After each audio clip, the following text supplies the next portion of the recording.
দিনটা স্টার্ট করি ম্যাগির সাথে। কেমন করে বলে কি বেরোলো, বেলনি চাকতি। বেলনি চাকতি বস্তা থেকে ফার্স্ট মিলিয়ে মিশে একটু খিচুড়ি হয়ে আছে আর কি আমার লাইফটা এখন এই মুহূর্তে। তো এত বন্ধুরা ব্লগটা স্টার্ট করছি ঘর গোছানো থেকেই, যেহেতু আমার শিফটিং মানে চলছে। শিফট তো হয়ে গেছি, কিন্তু এখন গোছানোর পালা।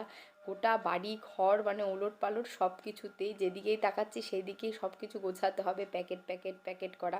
তো দেখো এই পর্দাটা বিশাল থেকে কিনে এনেছিলাম, কিন্তু হাইটটা আমি মেপে আনিনি। দরজার পর্দা হিসেবে অনেকটাই ছোট হয়ে গেছে, 5 ফিটের পর্দা হয়ে গেছে এটা। তো লাগবে অন্তত 7 ফিট নাই 9 ফিট, তো এটা তো হবে না, সেটা আমি জানলাই দিয়ে দিয়েছি। বস্তা থেকে কি বেরোলো, বেলনি চাকতি। বেলনি চাকতি বস্তা থেকে ফার্স্ট বের করলাম, যে বস্তাটা খুললাম সেটার প্রথমেই ছিল এই যে বেলনি চাকতি। তো চলো বেলনি চাকতি দিয়ে কাজটাকে স্টার্ট করি। এখন গোছানো, মুছলাম, মোছা টোছা পরিষ্কার হয়ে গেল। প্রচুর কাঠের গুঁড়ো পড়েছিল, ওগুলোতে পরিষ্কার করলাম মোটামুটি। তবে গোছানো 2-3 বার করে গুছালে ভালো গোছানো হবে। এখন একটা মোটামুটি করে গুছিয়ে ঢোকাই, নাহলে রান্নাঘরে ভর্তি জিনিস হয়ে আছে, পা রাখা যাচ্ছে না। তো চলো স্টার্ট করি। তো এখন কাজ হলো এক একটা করে বস্তা বা কার্টুন খোলা আর গুছিয়ে ফেলা। তো তাই করছি। বিশেষ করে রান্নাঘরটা মানে আগে না গুছাতে পারলে না আমি ঠিক শান্তি পাচ্ছি না। তো এক একটা করে প্যাকেট খুলছি আর তাড়াতাড়ি করে যতটা সম্ভব গুছিয়ে নিচ্ছি। বাসন কোসন মানে এক সংসারে তো একটা জিনিস নয় বলো, 10 বছরের সংসারে কত কি জিনিস হয় বলো। তারপরে বাচ্চাটা হওয়ার পরে আরও জিনিসপত্রের পরিমাণ বেড়ে গেছে, সবারই তাই হয় আশা করি। আমার মতের সাথে তোমরা একমতই হবে। সেজন্য গোটা সংসারটাই মানে তুলে এনেছি এখানে বলতে পারো। তো সব কিছুই প্যাকেট করা, সেখান থেকে সব কিছু আবার নতুন করে গোছাতে হচ্ছে। এই প্যাকেটে এইটা নেই তো ওই প্যাকেটে ওইটা নেই, তাই চিন্তা করে করে গোছাচ্ছি, যাতে কাজের সময় আবার আমি সব কিছু পেয়ে যাই। যেটা লাগবে না সেটা সরিয়ে রাখছি, যেটা লাগবে সেটা হাতের কাছে রাখছি। আর যেহেতু এটা একটা সেমি মডিউলার টাইপ আমি কিছুটা করেছি, তো সেই জন্য সেই সুবিধা মতো সেইভাবেই তো মানে রাখার চেষ্টা করছি, যে এখানে এটা রাখলে দেখতে ভাল লাগে, যাতে কাউন্টার টপটা একদম ক্লিন থাকে। আর এই বস্তার প্যাকেটটা প্রত্যেকটা প্যাকেট এরকম সেলাই করে মানে আটকে এনেছি, যাতে জিনিস পড়ে না যায়। তো সেগুলোই আমাকে টেনে টেনে এখন খুলতে হচ্ছে। কেচিও যে কোথায় রেখেছি খুঁজে পাচ্ছি না। মার কেচিটাও এনেছিলাম, সেটা আবার দিয়ে পাঠিয়েছি। তো চাকু দিয়ে টেনে হেঁচড়ে খুলছি প্যাকেটগুলোকে। তো টাইট করে গিট দেওয়া, যাক খুলে গেল।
সকালবেলা উঠে ম্যাগি খেতে বসে গেছি, কারণ খুব খিদা পেয়েছে। বেলা হয়েছে 9:30, কিন্তু কালকে রাতের খাবারটা হালকা হয়ে গেছে না, খুব খিদা পেয়ে গেছে। আর নিচে যাবো এখন গুছাতে, খেয়ে গেলে নিশ্চিন্ত। বিপ্লি ডাইনোসর তুমি ম্যাগিটা খাবা, এই যে ঝাললে নাক দিয়ে জল বেরাচ্ছে। ম্যাগিটা খাও। ম্যাগিটা খেয়ে নিয়ে তারপর বিপ্লি ডাইনোসর।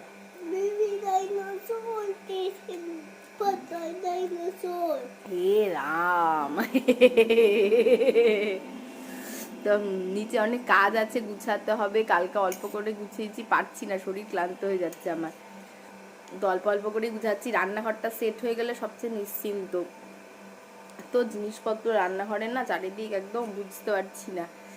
তো এই তো কেন সকালবেলা একটু পেটটা ভরে খেয়ে নিই। ও যদি খেয়ে নেয়, ওরও ম্যাগি রেখেছি খুব ভালো, তাহলে ওইদিকে আমি তখন মনোযোগের সাথে কাজটা করতে পারবো।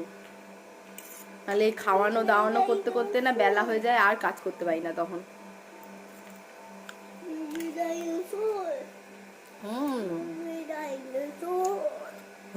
ডাইনোসর কেমন করে? ওলে বাবা, তুমি এখন কি খেলা?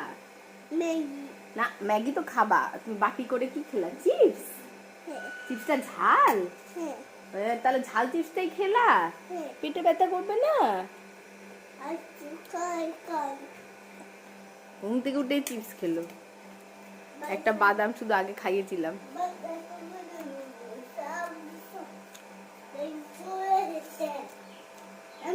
তো ভেরি গুড মর্নিং বন্ধুরা। তবে ব্লগটা শেষ করব কিছুক্ষণ পরে, অনেকটা বড় হয়ে গেছে। আজকে ব্লগ পাবলিশ করব, এটাই এডিট করে। তো কাজের ফাঁকে এটাও করতে হবে। তো চলো দিনটা স্টার্ট করি ম্যাগির সাথে।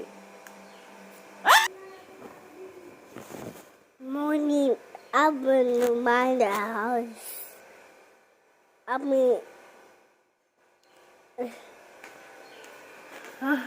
কি করছিস? I saw. দেখো নিচে জল খাবার খেয়েটে অনেকক্ষণ পরেই আসলাম। তো বিছানাপত্র পাট করে গুছিয়ে নিয়েছি একদম সুন্দর করে। আর এগুলো ওষুধ পড়ে আছে, এগুলোই এখন গুছাতে বসেছি। এই যে এই ক্যাবিনেটটা নতুন নেওয়া হয়েছে, তো ওষুধপত্রগুলো গুছিয়ে নিচ্ছি। এই যে সমস্ত ওষুধপত্র, বেশি আয়ুষেরই আছে, আমারও আছে। তো এগুলোই এক ব্যাগ, এগুলোতে সব ওষুধপত্র ছিল। ধরো যেগুলো পুরনো মানে খাইনি সেগুলোও রাখা ছিল, তো রেখে দিচ্ছি, এক্সপায়ারি না হওয়া অবধি থাক। হোমিওপ্যাথিও আছে, তো একটু আলাদা করে সব রাখতে হবে, তো সেগুলোই গুছিয়ে নিচ্ছি।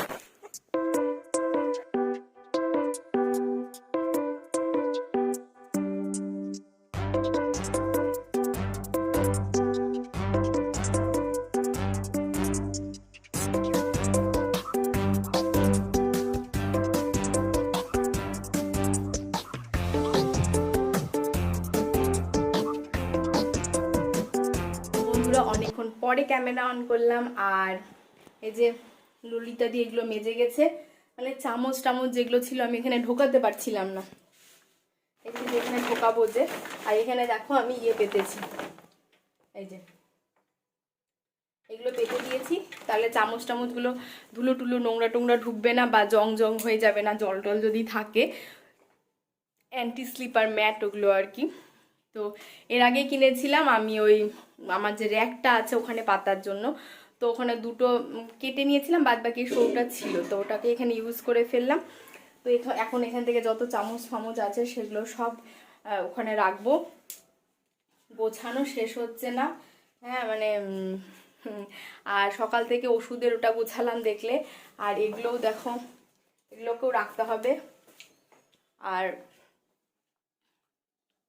এই যে দেখাচ্ছি তোমাদেরকে, দাঁড়াও। লড়ুপ থেকে ভাই পেরে দিল বিয়ের কলসি, বালতি, একটা ঘটি, হ্যাঁ। তো এগুলো এখন আমাদের এই লড়ুপে হাজব্যান্ড আসবে, ও লড়ুপটা পরিষ্কার করবে। ওই যে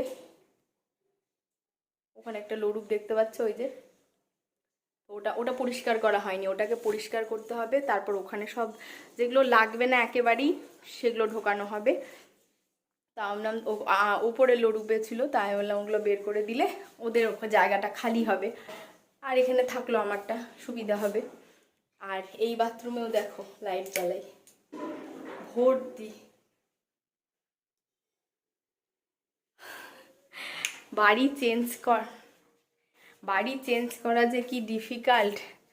এর আগেও করেছি, কিন্তু তখন জিনিসপত্র একটু কম ছিল, আর বাচ্চাও তখন যেহেতু আয়ুষ হয়নি, অতটা ডিফিকাল্ট মনে হয়নি। কিন্তু এখন এই একতলা, দোতলা, তিনতলা ছাদে যাওয়া, ওকে খাওয়ানো, ওর খাবার করা, স্নান করানো, আয়ুষের শরীরটা আবার আজকে খারাপ হয়েছে, এই করতে করতেই অর্ধেক দিন পেরিয়ে যাচ্ছে। তারপর নিজের শরীর ক্লান্ত, কারণ রাতেও আমাকে মাঝে মাঝে উঠতে হচ্ছে। কালকে রাতে মার সুগার ফল করছিল, গা হাত পা ঘেমে যাচ্ছিল, ডাক্তার দেখিয়েছিল, ডাক্তার ওষুধের ডোজ বাড়িয়েছে ইনসুলিনের, তার জন্য। তো আবার অর্ধেক রাতে উঠে মাকে দিলাম, একটু মিষ্টি জাতীয় কিছু ছিল ঘরে, নিচে তো এমনি কিছু নেই আমার, ওই যে তিলের নাড়ু ছিল, তো সেগুলোই দিলাম। অর্ধেক রাতে খেলো, একটা ভিটামিন আমার থেকে দিলাম, দিয়ে খেয়ে তারপরে মা শুলো। আর আমার সেই 3টার দিকে ঘুম ভেঙে গেছে না, ঘুম আসছে না, মানে অনেক সকালে ঘুম এসছে। তারপর আবার আয়ুষের জন্য উঠে যেতে হলো, বারবার করে ওঠা বাচ্চা থাকলে হয়। তো তো শরীরটাও যে প্রপার এনার্জি থাকে সব সময় যে সারাক্ষণ কাজ করব সেইটা হয় না, এটা মানে এনার্জি লস হয়ে যায়, একটুতেই ক্লান্ত হয়ে যায়। আর এই যে ভাইরাসটা যে আসছে অ্যাডিনো ভাইরাস, এটা বাচ্চাদেরকে যা এফেক্ট করছে ভয় লাগছে, কারণ এর আগেও আয়ুষে সর্দি কাশি হয়ে গেল, কিন্তু সর্দিটা প্রপার ছাড়ছে না। বালুরঘাটে গিয়ে কমেছিল, কিন্তু এখানকার ওয়েদারটা এমন ঠান্ডা ঠান্ডা, একটু ঠান্ডা একটু গরম এরকম ওয়েদার, তার জন্য এখানে এসে আবার সর্দিটা লেগে গেছে। তো আজকে ভালোই সর্দিটা, কালকে স্নান করায়নি, কিন্তু এখন চড়ার ওয়েদার তো স্নান না করালেও হয় না। কিন্তু আজকে খ্যান খ্যান করছে খুব। ওর বাবাকে জানি না বলবো আসতে কি না, আসলে ভালো হতো, নাহলে আজকে রাত্রে জ্বালাবে নাকি বুঝতে পারছি না। বা অনেক কয়দিন হয়ে গেল তো বাবাকে দেখে না, কালকে আসবে ওর বাবা আসার কথা। তো এই তো ভ্লগটা এখানেই শেষ করব। সব মিলিয়ে মিশে একটু খিচুড়ি হয়ে আছে আর কি আমার লাইফটা এখন এই মুহূর্তে। তো এত কিছু গোছাতে করতে বেশ সময় লাগবে, মানে চটচট চটচট করে পারবো না, কারণ মাও সবসময় সময় পায় না। কালকে অনেক রাতে এসে মা কিছুটা গুছিয়ে দিয়ে গেছে, মুদির জিনিস মানে ঢুকিয়ে ঢুকিয়ে দিয়ে গেছে। এবার আমার প্রয়োজনে ওগুলোকে আমি পরেকে আবার সেট করতে হবে। ফ্রিজের মধ্যেও যেগুলো বস্তা ছিল ফ্রিজের জিনিস, সেগুলো কোনো রকমে ঢুকিয়ে দিয়ে গেছে, ওগুলো আমি পরে মানে ব্যাগগুলো যাতে খালি হয় বস্তাগুলো। আবার ফ্রিজের পজিশনটাও চেঞ্জ করতে হবে। তো অনেক কিছু ব্যাপার আছে, ধীরে সুস্থে করব। সামনে দোল আসছে, দোল পূর্ণিমায় দেখি কিছু করার ইচ্ছা আছে, অনেক কিছু আছে সামনে। তো চলো ভ্লগটা এখানেই শেষ করছি আজকে।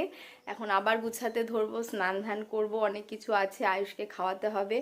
তো ব্লগটা এখানেই শেষ করছি। ভালো লাগলে কিন্তু অবশ্যই আমার চ্যানেলকে সাবস্ক্রাইব করে আমাকে এগিয়ে যেতে সাহায্য করো, মোটিভেটেড করো, লাইক করো অবশ্যই ভালো লাগলে পারে। আর কমেন্টের মাধ্যমে তোমাদের মূল্যবান মতামত আমার সাথে শেয়ার করো, ভালো লাগবে। আমিও অনেক বড় এক সুন্দর একটা পরিবার তৈরি করতে চাই, যেখানে অনেক ভালো ভালো বন্ধু, অভিভাবক সব কিছু থাকবে। তো চলো আর কথা বলবো না, সকলে ভালো থেকো, দেখা হবে নেক্সট ব্লগে। Take care, bye by.